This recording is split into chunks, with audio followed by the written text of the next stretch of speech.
এই ভিডিওতে আমরা জানাবো ৬ নম্বর পর্বে কি কি হয়েছে এবং আগামী পর্বে কি হতে পারে এবং আগামী পর্ব কবে আসবে। প্র্যাঙ্ক কিংয়ের অত্যন্ত জনপ্রিয় ও ট্রেন্ডিং নাটক দুনিয়া টাকার গোলামের পার্ট 6 নিয়ে দর্শকদের মনে ছিল টান টান উত্তেজনা। আজকের ভিডিওতে আমরা এই পর্বের পুরো গল্পটি সহজ ভাষায় আপনাদের সামনে তুলে ধরব এবং এর পরবর্তী পর্বে কি হতে চলেছে সেই রহস্যেরও উন্মোচন করব। তাই পুরো বিষয়টি জানতে ভিডিওটি শেষ পর্যন্ত দেখুন। ভিডিওটি ভালো লাগলে অবশ্যই একটি লাইক দিন এবং আমাদের চ্যানেলটি সাবস্ক্রাইব করে পাশে থাকা বেল আইকনটি বাজিয়ে দিন, যাতে পরবর্তী পর্বের রিভিউ সবার আগে আপনার কাছে পৌঁছে যায়। গল্পের শুরুতেই আমরা দেখতে পাই এক চরম চক্রান্ত এবং ক্ষমতার লোভ। পর্দার আড়ালে এক রহস্যময় তথ্য ফাঁস হয়, যেখানে জানা যায় যে শেহজাদ চৌধুরীর ব্যাংক অ্যাকাউন্টে প্রায় ২,০০০ কোটি টাকার অবৈধ লেনদেন হয়েছে। এই বিশাল কেলেঙ্কারির মাঝেই রিশাদ ও তার সহযোগী রিনা এক নতুন চাল চালার প্রস্তুতি নেয়। রিশাদ ফাতেমাকে বিয়ে করার জন্য সম্পূর্ণ প্রস্তুত। ফাতেমার ছোট মেয়ে প্রিয়া যখন তার মাকে এই বিয়েতে সই করতে নিষেধ করে, তখন সেখানে এক আবেগঘন পরিস্থিতির সৃষ্টি হয়। প্রিয়া চিৎকার করে বলতে থাকে যে তার মা কেন তার আব্বুকে বিয়ে করবে। কিন্তু রিশাদ নিজেকে প্রিয়ার নতুন বাবা হিসেবে জাহির করার চেষ্টা করে এবং ফাতেমাকে আইনি বন্ধনে বেঁধে ফেলার জন্য চাপ দিতে থাকে। ফাতেমা নিজের ও সন্তানের ভবিষ্যতের কথা চিন্তা করে শেষ পর্যন্ত রিশাদের সাথে বিবাহ বন্ধনে আবদ্ধ হয়। কিন্তু রিশাদের আসল উদ্দেশ্য ছিল অন্য কিছু, যা বিয়ের পরপরই প্রকাশ পায়। বিয়ের আনুষ্ঠানিকতা শেষ হতেই রিশাদ ফাতেমার সামনে এক নতুন কাগজ এগিয়ে দেয়। ফাতেমা সরল বিশ্বাসে জিজ্ঞেস করে যে এটা কিসের কাগজ।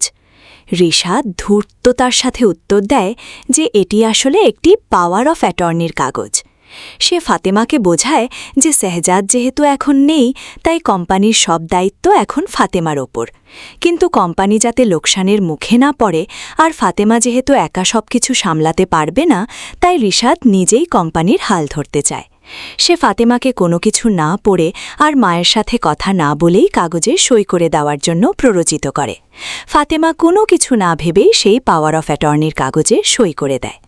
সই করা মাত্রই রিশাদের আসল রূপ প্রকাশ পায়। সে মনে মনে অত্যন্ত আনন্দিত হয় আর ভাবে যে ফাতেমা তো একেবারেই সব সম্পত্তি তার নামে লিখে দিল। রিশাদ মনে মনে বলে যে সে ফাতেমাকে শুধুমাত্র নামেই নিজের স্ত্রী করেছে, তার সাথে সংসার করার কোনো ইচ্ছা তার নেই। তার আসল লক্ষ্য ছিল শেহজাদের কোম্পানির সেই ২৫% সম্পত্তি নিজের নামে করে নেওয়া। বাসায় ফিরে যখন ফাতেমা রিশাদকে বলে যে সে কাগজে কলমে বিয়ে করলেও মন থেকে এখনও তাকে স্বামী হিসেবে মেনে নিতে পারেনি, তাই সে মেয়ে প্রিয়াকে নিয়ে নিচে আলাদা ঘুমাতে চায়, তখন রিশাদ সানন্দে রাজি হয়ে যায়। রিশাদ মনে মনে খুশি হয়ে বলে যে সেও এটাই চাচ্ছিল, কারণ তার লক্ষ্য শুধু সম্পত্তি, ফাতেমা নয়। এদিকে গল্পের অন্যতম মূল চরিত্র গোলামের জীবন এক অদ্ভুত সংকটের মধ্যে দিয়ে যাচ্ছিল। গোলাম দেখতে হুবহু শেহজাদ চৌধুরীর মতো হওয়ায় সে প্রতিনিয়ত বিভ্রান্তির শিকার হচ্ছিল। রাতের বেলা ছোট মেয়ে প্রিয়া যখন ঘুমের ঘোরে গোলামের কাছে এসে তাকে বাবা বলে ডাকে এবং তার সাথে ঘুমাতে চায়, তখন গোলাম অত্যন্ত অস্বস্তিতে পড়ে যায়। সে প্রিয়াকে বারবার বোঝানোর চেষ্টা করে যে সে তার বাবা নয়, তার মা এক নতুন বিয়ে করেছে এবং সেটাই তার নতুন বাবা। কিন্তু প্রিয়া নাছোড়বান্দা, সে গোলামকে জড়িয়ে ধরে বাবা বলেই ডাকতে থাকে। এই দৃশ্য দেখে রিশাদের সহযোগী রিনা সেখানে আসে এবং সন্দেহ প্রকাশ করে যে গোলাম ও প্রিয়ার মধ্যে নিশ্চয়ই কোনো গোপন কানেকশন আছে। গোলাম নিজেকে নির্দোষ প্রমাণ করার জন্য প্রিয়াকে তার মা ফাতেমার রুমে নিয়ে যায় এবং ফাতেমাকে কড়া ভাষায় সতর্ক করে। গোলাম বলে যে এই বাচ্চা মেয়েটি যদি তার নিজের স্ত্রীর সামনে তাকে বাবা বলে ডাকে, তবে তার সুখের সংসার ভেঙে যাবে। ফাতেমা অত্যন্ত কষ্ট পেয়ে গোলামকে বলে যে আজ থেকে প্রিয়া আর তাকে ডিস্টার্ব করবে না এবং গোলাম যেন তার নিজের সুখের সংসার করে। গোলামও সাফ জানিয়ে দেয় যে সবকিছু লিখে দেওয়ার পর যেন তার সংসারে আর কোনো ঝামেলা করা না হয়, আর আজ থেকে তাদের সাথে তার সব সম্পর্ক শেষ।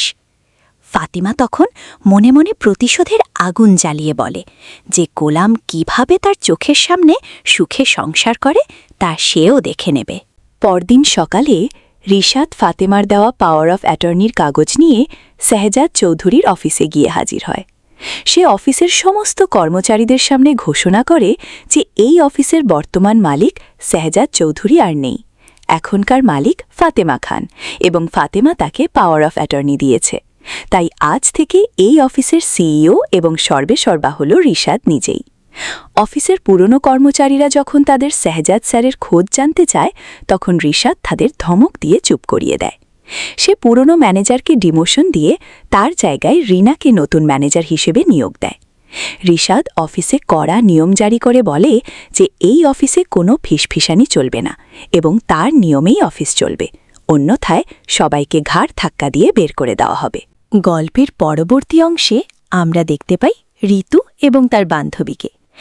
ঋতু তার ইউনিভার্সিটি স্টুডেন্ট অ্যাসোসিয়েশনের পক্ষ থেকে বিজ্ঞান ও প্রযুক্তি মন্ত্রণালয়ের মন্ত্রী সাহেবের সাথে দেখা করতে যাচ্ছিল। তাদের ড্রাইভার ছুটিতে থাকায় ঋতু তার ঘরের কাজের লোক গোলামকে গাড়ি চালানোর জন্য সাথে নিয়ে আসে।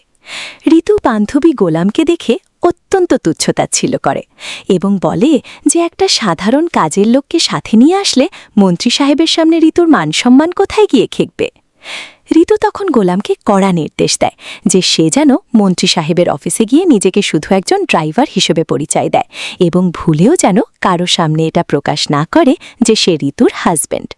গোলামও অত্যন্ত সরলভাবে রাজি হয়ে গাড়িতেই অপেক্ষা করতে চায়। ঋতু ও তার বান্ধবী মন্ত্রী সাহেবের পিএস সাদ্দাম চৌধুরীর রুমে গিয়ে তাদের ইউনিভার্সিটির সায়েন্স ফেয়ারের জন্য মন্ত্রী সাহেবকে প্রধান অতিথি হিসেবে আমন্ত্রণ জানায়।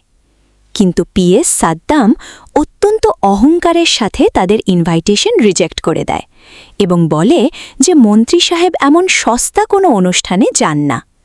ঋতুরা অনেক অনুরোধ করলেও পিএস তাদের অফিস থেকে বের হয়ে যেতে বলে। ঋতু ও তার বান্ধবী মন খারাপ করে যখন অফিসের বাইরে আসে তখন গোলাম তাদের মন খারাপের কারণ জানতে চায়। ঋতু রেগে গিয়ে বলে যে সে জেনে কি করবে, সে কি মন্ত্রীকে ইনভাইট করতে পারবে। গোলাম তখন তাদের গাড়িতে বসতে বলে। নিজে একটু ওয়াশরুমে যাওয়ার বাহানায় মন্ত্রী সাহেবের পিএসের রুমে ঢোকে। গোলামকে রুমে ঢুকতে দেখেই পিএস সাদ্দাম চৌধুরী চমকে ওঠে। সে গোলামকে আসলে শেহজাদ চৌধুরী ভেবে অত্যন্ত সম্মান দেখায় এবং তাকে স্যার স্যার বলে সম্বোধন করে বসার অনুরোধ করে। সাদ্দাম জিজ্ঞেস করে সে কি খাবে এবং এতদিন সে কোথায় ছিল। গোলাম তখন গম্ভীর হয়ে বলে যে একটু আগে যে মেয়েরা এখানে এসেছিল তারা তার পরিচিত এবং তাদের অনুষ্ঠান মন্ত্রী সাহেবকে অ্যাটেন্ড করতে হবে। সাদ্দাম চৌধুরী মুহূর্তের মধ্যে নিজের ভুল স্বীকার করে এবং গোলামকে আশ্বস্ত করে বলে যে সে যেভাবে হোক মন্ত্রী স্যারকে বুঝিয়ে ওই ইউনিভার্সিটির অনুষ্ঠানে নিয়ে যাবে এবং এটা এখন তার দায়িত্ব। গোলাম তাকে ধন্যবাদ জানিয়ে সেখান থেকে চলে আসে। গোলাম চলে যাওয়ার পর সাদ্দাম চৌধুরী আফসোস করে বলে যে ওরা যে শেহজাদ স্যারের লোক তা সে আগে কেন বুঝতে পারল না। সে দ্রুত ঋতুকে ফোন করে জানায় যে সে তাদের প্রোগ্রামের ডেট ডায়েরিতে নোট করে রেখেছে এবং মন্ত্রী সাহেবকে অনুষ্ঠানে নিয়ে যাওয়ার দায়িত্ব এখন তার। ঋতু এবং তার বান্ধবী এই আকস্মিক পরিবর্তনে স্তব্ধ হয়ে যায় এবং গোলামকে জিজ্ঞেস করে যে সে কি এমন জাদু করল যার কারণে পিএস এক কথায় রাজি হয়ে গেল। গোলাম অবশ্য সত্য লুকিয়ে বলে যে সে শুধু একটু রিকোয়েস্ট করেছিল। গল্পের শেষ দৃশ্যে আমরা আবার দেখতে পাই শেহজাদ চৌধুরীর আসল অফিস এবং গোলামের অতীত স্মৃতির সংঘাত। রিশাদ বাইরের খাবার খেতে পারে না বলে তার মা গোলামকে নির্দেশ দেন রিশাদের নতুন অফিসে দুপুরের খাবার পৌঁছে দিতে। গোলাম যখন ফাতেমার কাছ থেকে অফিসের ঠিকানা নিয়ে খাবার নিয়ে শেহজাদ চৌধুরীর অফিসে পৌঁছায় তখন অফিসের সমস্ত কর্মচারীরা তাকে দেখে স্তব্ধ হয়ে যায়। তারা সবাই গোলামকে ঘিরে ধরে চিৎকার করে বলতে থাকে, শেহজাদ স্যার, আপনি এতদিন কোথায় ছিলেন? আমরা সবাই আপনাকে কত মিস করেছি। কিন্তু আপনার পরনে কেন এই সাধারণ পোশাক? ঠিক এই সময়ে রিনা সেখানে চলে আসে এবং কর্মচারীদের ধমক দিয়ে বলে যে তারা কেন রিশাদ স্যারের বাড়ির কাজের লোককে স্যার স্যার করছে। কর্মচারীরা প্রতিবাদ করে বলে যে উনি কাজের লোক নন, উনিই তাদের আসল শেহজাদ স্যার। গোলাম তখন চরম বিভ্রান্তির মধ্যে পড়ে যায়। সে চারিদিকে তাকায় এবং তার পুরনো অফিসের পরিবেশ দেখতে থাকে। রিনা মনে মনে অত্যন্ত আতঙ্কিত হয়ে পড়ে এবং ভাবে যে যদি কোনোভাবে এই গোলামের সবকিছু মনে পড়ে যায়, তবে ফাতেমা ও গোলাম যদি এক হয়ে যায়, তবে রিশাদের সাজানো সমস্ত চক্রান্ত ও প্ল্যান মুহূর্তের মধ্যে ধ্বংস হয়ে যাবে। গোলাম তখন নিজের মাথায় হাত দিয়ে অবচেতন মনে বলতে থাকে, এই জায়গাটা আমার কেন যেন খুব পরিচিত পরিচিত মনে হচ্ছে আমি এর আগেও অনেকবার এখানে এসেছি। ঠিক এই চরম উত্তেজনাকর এবং রহস্যময় পরিস্থিতির মধ্যে দিয়েই শেষ হয় দুনিয়া টাকার গোলাম নাটকের এই পর্বটি। প্রথমত, শাহজাদ চৌধুরীর অফিসে যাওয়ার পর গোলামের স্মৃতিশক্তি পুরোপুরি ফিরে আসার প্রবল সম্ভাবনা রয়েছে। অফিসের কর্মচারীদের কথা এবং চেনা পরিবেশ দেখে গোলামের মস্তিষ্কে পুরনো সব ঘটনা ভেসে উঠবে এবং সে বুঝতে পারবে যে সে আসলে কোনো গরিব কাজের লোক গোলাম নয়, সেই হল কোটি টাকার মালিক শাহজাদ চৌধুরী। দ্বিতীয়ত, স্মৃতিশক্তি ফিরে পাওয়ার পর শেহজাদ চৌধুরী জানতে পারবে কিভাবে রিশাদ এবং রিনা মিলে তার সরল স্ত্রী ফাতেমাকে ধোঁকা দিয়ে পাওয়ার অফ অ্যাটর্নির কাগজে সই করিয়ে নিয়েছে এবং পুরো কোম্পানির দখল নিয়েছে।